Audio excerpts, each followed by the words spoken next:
Hello everyone, I'm Rick Cameron. We're on the campus today of Mercer University talking with the Mercer head men's basketball coach Bob Hoffman and returning sophomore Jake Gollin, who will be on the roster this year. Coach, 3 years have gone by. Does it seem like you've been the head coach of Mercer University 3 years now? No, it's gone fast. It's been good and a lot of exciting moments.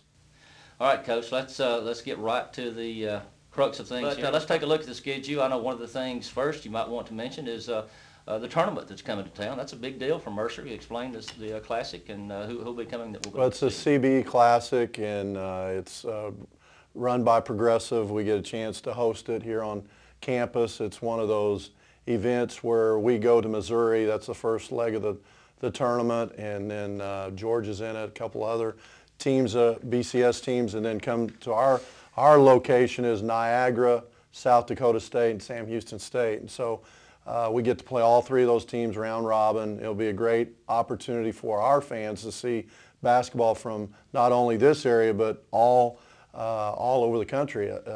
Because Niagara being in New York, they've had tournament teams. Calvin Murphy, unbelievable player. Yeah. Sam Houston State's been a contender in the Southland Conference. South Dakota State is picked to win their league, so we know it's going to be a great tournament. Of course, those are exciting home games just before Thanksgiving, Coach, and we've got some other exciting games. Folks always get excited when we're playing the likes of Georgia, Georgia Tech, and Seton Hall. Unfortunately, you've got all three of those guys bang, bang, bang in 1 week. Well, at least we have a day off this year in between.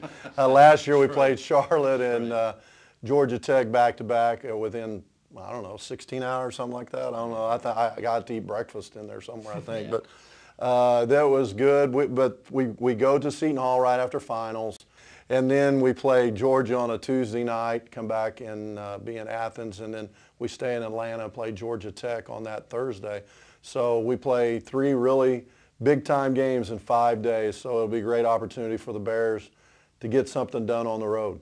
And, of course, we also, the week between Christmas and New Year's, have Tulsa and Navy. So really an attractive non-conference schedule. Yeah, that'll be 5 games in a row. The only great thing is in between that we'll get to open some presents and get to eat a little turkey and know what the reason for the season will be beyond that.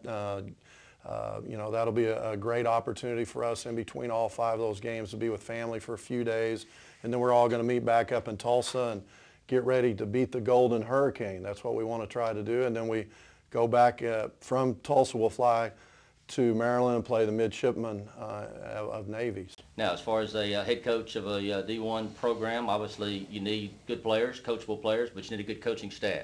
Your staff is intact, pretty much the same this year, but you got a new director of operations. Yes, we did. And Jonathan Howard, who's been a manager the last 2 years for us, stepped into that role of director of operations. He just graduated, got a seminary degree.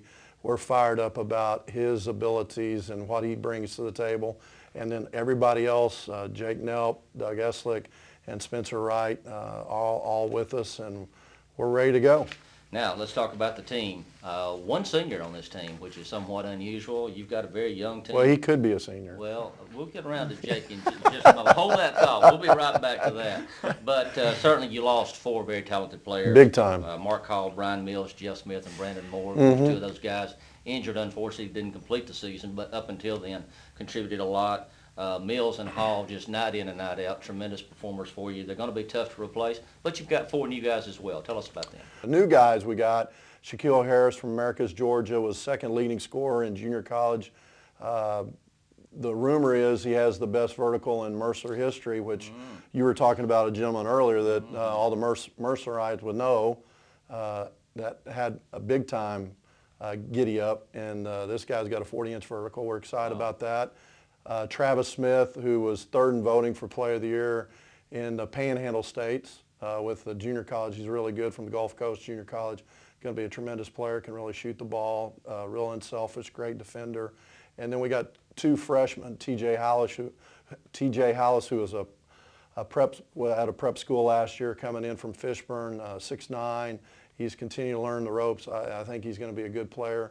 If Jake does a good job teaching him, he'll be a good player. And then Kamon Woods from Gainesville, Georgia, another freshman, really athletic. And he's been set back a little bit with injuries. We hope he can get into it pretty soon. I really think that's the thing I'm excited about this team. We got a lot of good pieces, Yeah. but we could be the best defensive team I've had since we've been here. Now, Langston Hall came in as a freshman last year, did a phenomenal job running the point. Of course, Bud Thomas improved during the course of the year as much as any player I've seen in recent years. But the mystery, you big guys, you know, you had a lot of young big guys. You had Monty Brown, Paul Larson, and Daniel Coursey. How much during the offseason have those guys worked to get better? Well, they look in great shape. I mean, they've worked hard on their shape. This time last year, they couldn't get through drills. Paul had gone through some different injury things that he had to deal with, medical conditions that kept him from getting there. But Coursey's added almost 25 pounds. They look great. Monty slimmed down a little bit. I think they really are going to be a talented group. I know Jake's worked with them on the offseason. He thinks he's a coach, and we hope he becomes one. But I think that's going to be an amazing thing to see when we finally get to real practice. I'm excited about the potential that those guys bring. One thing back about Bud Thomas, if you'd see him right now compared to a year ago, I mean, his confidence level's at all-time high. He's shooting the ball big time, but and Langston's confidence really big. All those pieces that you just mentioned, we have some unknowns, but the one thing I do know is those guys are excited about each other, excited about what they can do together, and I think it's going to be a fun ride. Now, Coach, before we bring Jake in, we want to talk with him. The one senior, Justin Cecil. Yes. That's very, I guess it's unusual for one senior on a team that you'll be going to for the extreme leadership, and that's Justin Cecil. So tell us what you expect out of Justin. Yeah, I'm excited about Justin. I think it really helped him to get those extra minutes, those extra game minutes that he needed. He's playing really with a new sense of direction, new sense of purpose of who he is and what he can accomplish. He really wants to take some leadership role, and we're going to need him to play at a high level for us to be successful this year. Now, we're going to bring Jake Gollan in. And Jake, I was kidding you before we began taping just a moment ago. Wesley Duke was here 8 years. I think you're on your 7th. You may pass him. But seriously, when you came to Mercer, you had some injuries early on.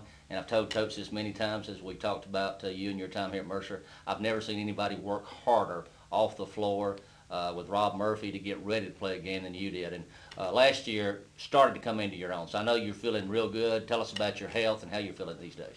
Well, obviously, the first couple of years started off, fairly rough with injuries and whatnot.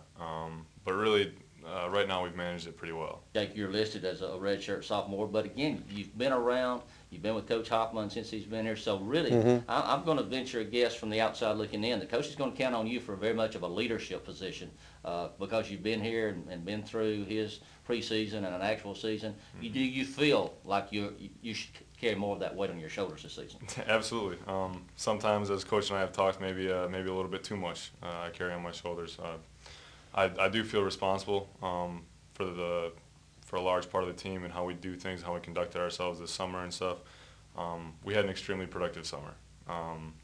It was big time, especially for those bigs that we talked about with Daniel and Monty and Paul. Those guys have really come a long way, and I like to say that I've helped them a little bit, but at the same time, I mean, without them, being able to listen and work with me, I mean, they wouldn't have gotten anywhere. So, I mean, I can't take much credit because they were willing to work as much as I was willing to try and help them out. I think the fun thing too is, that's when you know you have a program, is when you have guys like Jake, when those guys could be actually taking minutes away from him. He's helping them get better because he knows it helps the team.